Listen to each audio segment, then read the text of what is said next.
Thank you so much. My name is Alex Kajitani, and when you have a last name like Kajitani, and you're a teacher, your students all just want to know one thing. Dude, can we just call you Mr. K? No, you may not, I tell them. And when they ask why, I say it's because I'm really proud of my Japanese last name. And when you erase the last 7 letters of Kajitani, you erase a really important part of who I am. And you know, it's become very hip lately to buy into the thinking that we have erased race and are now living in a colorblind society that no longer needs to acknowledge race and ethnicity, and that we all just get to be part of the human race. And today I stand before you to make the case that race matters, and it's okay to talk about it. Now, for the past 10 years, I've been a teacher in schools with predominantly Latino student populations, and I've seen firsthand just how important issues of race are, especially to our students. Students like David, who came up to me one morning and said, "Oh, Mr. Kajitani, I'm so sorry. I didn't do my homework last night. I really apologize. I'll get it to you tomorrow, I promise." And I said, "Well, geez, David, what's going on? You know, you pretty much always have your homework." And he said, "Well, last night my uncle was working in the factory, and the immigration service, or who our students call La Migra came in, and they grabbed my uncle and they put him on a bus and hauled him back to Mexico. So my aunt was over all last night, and she was totally freaking out, and she couldn't get a hold of him, and I couldn't get my work done. I'm so sorry. I'll get my homework to you tomorrow, I swear." David's uncle was not here legally, or as the students say, he doesn't have papers. To students like David, race matters. When I was named California Teacher of the Year, I got a phone call from International Space Camp in Alabama, and they said, "Congratulations, we would like to send one of your students on an all-expenses-paid, full-ride scholarship to attend a week of space camp this summer." And when I told my class, they were so excited. They were literally jumping up and down out of their chairs and squealing with excitement, until one girl in the back of the class raised her hand and asked, "Yeah, if you're the student who gets selected, do you have to have papers?" I said, "Yeah, I think so. You know, we got to buy you a plane ticket and all." Half my class. Their hopes and dreams of possibly attending space camp taken because of their family history. To our students, race matters. And what I've noticed is that our kids are actually really quite open to talking about issues of race and ethnicity when they're young.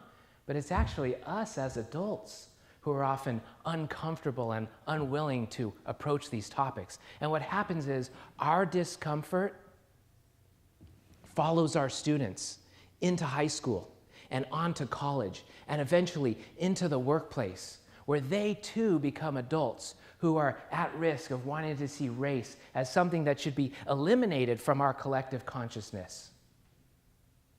And we can turn that around. And we can create a society that embraces conversations about race, to empower our children, to create confident college students, and to ignite more creativity in the workplace. And we can do it when we understand 2 things. First, how we form our own attitudes about ourselves, and second, when we understand what racism really is. Beverly Cross, a researcher at the University of Memphis, has done a lot of work around ethnic identity development, and she identified 5 stages that people go through when forming their own attitudes about their ethnicity. And when we're talking about ethnicity, we're talking about your affiliation with your race, country of origin, culture, language, and traditions. And so Dr. Cross identified 5 stages, and I studied these 5 stages for my master's degree. And now, as I go around the country and speak to audiences, I've simplified it to 4 stages to help people understand how they form their own ethnic identity. And the 4 stages are pre-encounter, encounter, immersion, and internalization. A person in the first stage, pre-encounter, hasn't really thought much about their own ethnicity or the ethnicity of others. In fact, they're pretty happy to just kind of go along with what everybody else is thinking. You might hear them say things like, "Oh, I don't believe there are any races, just the human race," or "I'm colorblind." Now, I'm a big fan of comedian and talk show host Ellen DeGeneres, but I have to cringe a little bit when I hear her tell her audience of millions that she does not see race and thus reinforces a culture in the pre-encounter stage. And only when we begin to acknowledge that race and ethnicity are important factors can we move into the second stage, encounter. The encounter stage is not usually one that we usually choose to enter on our own. In fact, it's often the result of something painful happening, which forces us to acknowledge that race and racism exist in the world. Sometimes it happens when we see someone else as the target of racism. In my case, it was me and my father who were the target. When I was 10 years old, that's my dad over there on the left, that's Toshi, he's Japanese, and that makes me half Japanese. And when I was 10 years old, my dad took me to my first ever professional baseball game at Anaheim Stadium. And after that game, I may have been the happiest 10-year-old in the entire world. And as we got back to our car, and we got into our car and we left our parking space, my dad switched lanes, accidentally cutting off the driver in the lane next to us, almost causing an accident. And moments later, the driver of that car pulled up next to us and leaned out the window and shouted, "You stupid Asian driver! They should never give any of you a license. Why don't you just go back to China?" Now my dad, being who he is, leaned out the window and shouted, "I'm from Japan!" But me, I was devastated. And this was the event that thrust me into the encounter stage. And I knew in that moment that my race and ethnicity would be something that I would struggle with and think about for the rest of my life. Unfortunately, for the next few years, I became terribly embarrassed about being Japanese, and my 4 years in high school were actually spent avoiding the Asian American clubs, and I didn't want to talk to anybody about it. Actually, the only time that I truly felt comfortable in my own skin was when we would go visit my Japanese grandparents' house for New Year's, and all my cousins were there, and they all looked like me.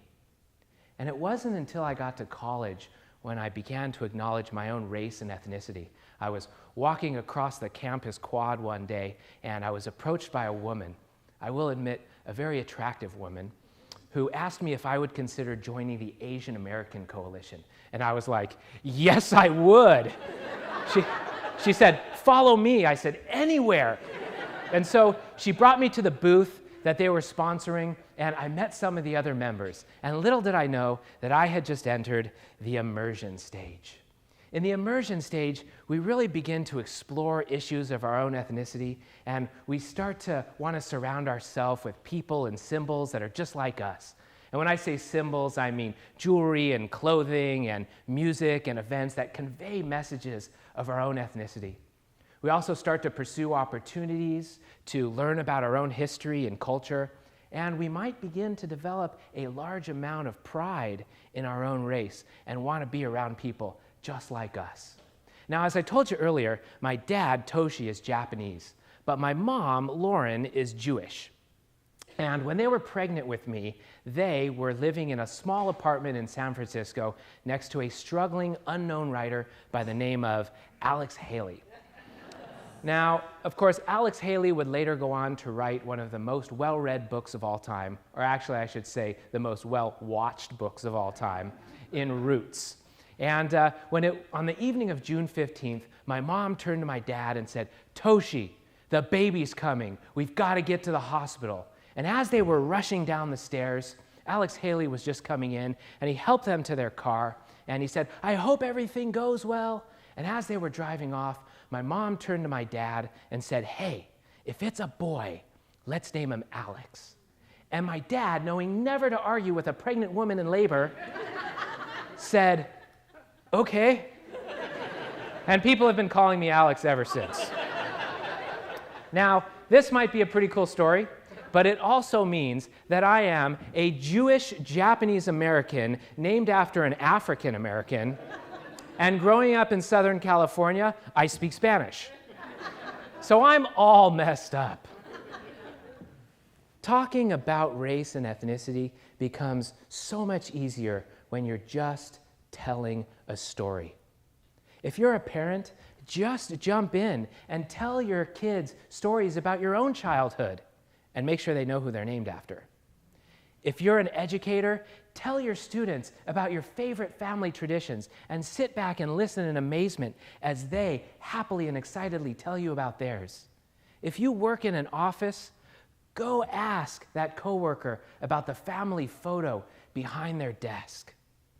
Now, as I told you earlier, somebody in the immersion stage will usually want to surround themselves with people and symbols who are just like them. So my sophomore year of college, I decided that I was only going to date Japanese women. And I went to the University of Colorado, and there were a total of about 5 Japanese women there. And they all had boyfriends. No, seriously, that's what they told me. So I quickly had to expand and say that I would only date Asian women. And I know exactly what you're thinking. How did that Asian-only thing work out for you? Well, here is a picture of my wife. She's not Asian. I got to marry Megan because at some point after college, I entered the 4th and final stage of ethnic identity development, internalization.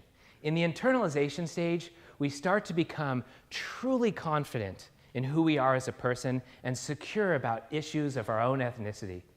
We start to really see race and ethnicity as a very important part of life, but not necessarily the only part of life. We also become willing to establish relationships with people who are very similar and different from us, and we're not afraid to speak out against those who are being disrespectful toward others.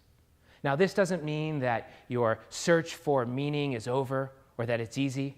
In fact, for many of my friends from Mexico or other Latin American cultures, or those from African American or Native American or Arab American cultures, that search is never over, and it's never easy. It's interesting because whenever I talk about these stages, somebody will always come up to me afterwards and say, "Oh my God, thank you so much. That's exactly what I went through. I just didn't realize I was going through it." And that's why the key to understanding why race matters is to understand the process that we go through when forming our own attitudes and awareness about our ethnicity. And the key to understanding how to talk about it is to know that talking about race and ethnicity is not racism. Acting badly towards someone because of their race or ethnicity is. A while back, I walked into the teacher's lounge at school, and one of my colleagues was in there, and she was really distraught. She had been telling a story to her class, and she had described one of her neighbors as a tall, friendly black man. Well, as soon as the words black man left her mouth, one of the students shouted out, "That's racist!" She said she got totally flustered, didn't know what to do, so she changed the subject and buried the conversation. Had she been able to say, "Hey, wait a minute, talking about race is not racism. Acting badly towards someone because of their race or ethnicity is," she could have moved the conversation forward and created in her classroom a culture where issues surrounding race and ethnicity were comfortable, valuable, and transformative. When I insist that my students refer to me by my full last name, I empower them to embrace their own last names, to say Mendoza or Malik or Kowalski with great pride. When we as adults are comfortable talking about race and ethnicity, then our students, our children, and our employees will be as well. Race matters. Let's talk about it. So says Mr. Kajitani, not Mr. K. Thank you very much.